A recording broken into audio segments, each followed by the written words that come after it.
Welcome back to another technical deep dive here in the debug zone.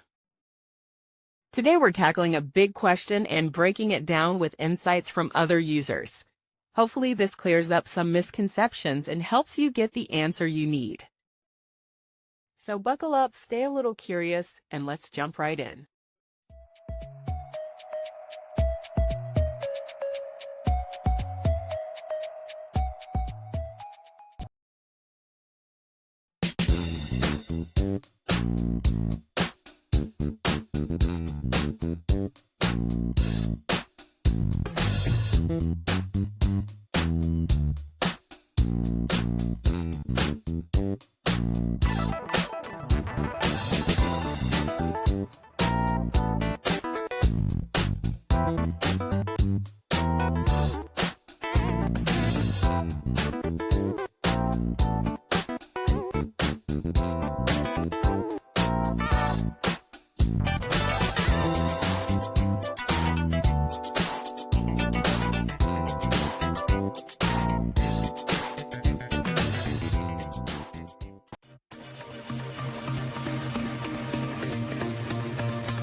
And that's a wrap.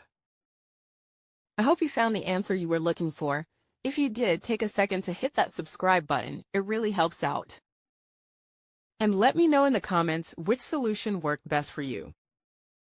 See you next time in the debug zone.